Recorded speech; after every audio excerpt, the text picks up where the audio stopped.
గత ప్రభుత్వంలో మనకు ఉండాల్సిన అన్ని కూడా కట్టవడం జరిగింది. అప్పట్లో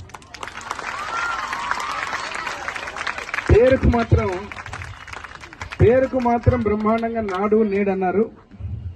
ఆ నాడు నేడులో నాడు రంగులకు మాత్రమే పరిమితమై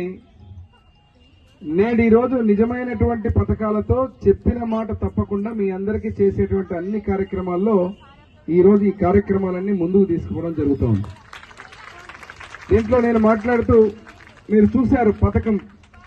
ఏదైతే డొక్కా సీతమ్మ గారి పేరు పెట్టడం, మధ్యాహ్న భోజన బడి పథకం 2014-19లో కూడా మీకు అందరికీ జ్ఞాపకం ఉంటే ఇంటర్మీడియట్ ఏదైతే ఉందో కళాశాలకు సంబంధించి ఆ రోజు కూడా మిడ్ డే మీల్స్ నేను అసెంబ్లీలో కూడా మాట్లాడి ఆ రోజు ఉన్నటువంటి ప్రభుత్వంలో కూడా ముఖ్యమంత్రి వాళ్ళు చంద్రబాబు గారి దృష్టి తీసుకుపోయి జూనియర్ కాలేజీలో ఉండే పిల్లలకు చాలా మటుకు ఇబ్బందులు ఉన్నాయి, వారికి మిడ్ డే మీల్స్ అవసరం అని చెప్పి మాట్లాడటం కూడా ఆ రోజు కూడా మనం మొదలుపెట్టి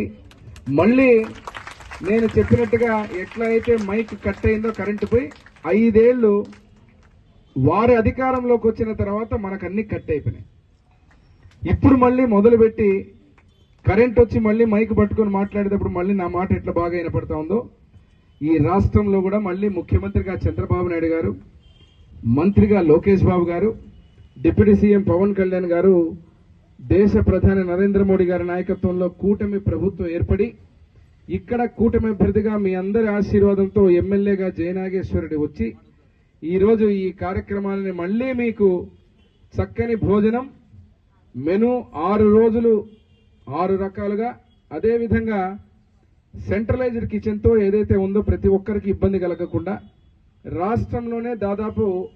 కొన్ని వేల స్కూల్స్కు కాలేజెస్కు అదేవిధంగా లక్షల మంది విద్యార్థులకు ఎవరైతే ఉన్నారో వారందరికీ ఈ రోజే లాంచింగ్ లోకేష్ బాబు గారు మంత్రివర్యుల చేతి మీదుగా జరగడం, నేను కూడా శాసనసభ్యుడిగా ఈరోజు విజయరాణి గారు ఈరోజు యాక్చువల్గా కొంచెం రివ్యూ మీటింగ్లో ఉంటే ఖచ్చితంగా రావాలంటే వారు చెప్పిన మాట వాస్తవం. ఈ కళాశాల అంటే ఈ స్కూల్ అంటే ఇది మా ఫాదర్ బివి మోహన్ రెడ్డి గారు చూసినట్టు ఒక సెంటిమెంట్ నాకు ఎప్పుడైనా కానీ. దీంట్లో చదివేటువంటి విద్యార్థులు కూడా నేను గతంలో కూడా చదువుకున్నటువంటి రోజులు కూడా మీ అందరినీ ఒకసారి ఒక 5 ఏళ్ల కిందట ఉన్నటువంటి పరిస్థితులు గుర్తు చేయాలి మీకు. ఎలక్షన్ల కోసం మళ్ళీ నేను 2019లో పోటీకి పోతున్నప్పుడు నాకు చాలా మంది చెప్పారు, సార్ మీరు ఈ వైడనింగ్ రోడ్లు ఇవన్నీ చేయొద్దండి, మీకు ఓట్లు వేయరు, ఇవన్నీ చేస్తే చాలా మంది పేదవాళ్ళు ఇబ్బంది పడతారు, ఈ రోడ్లు వైడనింగ్ చేయడం వల్ల అక్కడ ఎప్పటి నుంచో ఉన్నటువంటి వాళ్ళందరూ ఈ యొక్క పరిసర ప్రాంతాల్లో ఉన్నటువంటి వాళ్ళు పైగా మీకు ఓట్లు వేసేవాళ్ళు వాళ్ళందరినీ ఇబ్బంది పెడతారంటే నేను ఆ రోజు కాలేజీకి కానీ మన స్కూల్కి కానీ వచ్చిన రోజు నేను ఒకటే ఆలోచించాను, ఈ ఎమ్మిగనూరులో ఆడపిల్లల విషయంలో మీ భద్రత కానీ సేఫ్టీ కానీ అదే రకంగా ఇన్ఫ్రాస్ట్రక్చర్లో ఏ రకమైన ఇబ్బంది కలగకుండా మీరు ప్రశాంతంగా ఓన్లీ చదువు మీదనే కాన్సన్ట్రేషన్ పెట్టి ఏ ఇబ్బందులు పడకుండా మీరు ఉండాలంటే ఈ చుట్టుపక్కల పరిసర ప్రాంతాలన్నింటినీ కూడా మీరు బాగా ఆలోచిస్తే నేను చేసిన కార్యక్రమం ఇక్కడ ఒక లైబ్రరీని తీసుకొచ్చాను. అదే రకంగా ఇక్కడ ఉన్నటువంటి మన స్కూల్ కాంపౌండ్ వాళ్ళు కానీ ఒక డ్రైనేజ్ సిస్టమ్ కూడా వ్యవస్థను ఇబ్బంది కాకుండా ఎక్కడైతే అన్యాక్రాంతంగా ఆక్యుపై చేసిన స్పేస్ను కూడా మళ్ళీ క్లీన్ చేసి హాస్పిటల్, లైబ్రరీ, స్కూలు, కాలేజు అదే రకంగా ఈ ప్రాంతంలో పక్కన ఉన్నటువంటి మన ఏదైతే కాలేజెస్ ఉందో మైనారిటీ కాలేజ్ కావచ్చు ఇవన్నీ కూడా ఒక హబ్బు లాగుండి మీరు ఇక్కడికి వచ్చినప్పుడు ఉదయం ప్రశాంతంగా ఏ ఇబ్బంది కలగకుండా లా అండ్ ఆర్డర్ విషయంలో కూడా పోలీసులకు నేను చాలా స్పష్టమైనటువంటి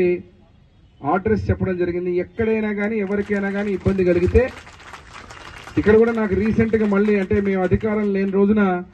ఇక్కడ పిల్లలు ఇబ్బంది పడుతున్నారన్న కంప్లైంట్ కూడా వచ్చింది. మన అంటే ఇక్కడ ఉన్నటువంటి ఈ ఎన్విరాన్మెంట్ కానీ ఈ స్పిరిట్ కానీ వేరే కోరికలు తీర్చినటువంటి ఎమ్మెల్యే గారు,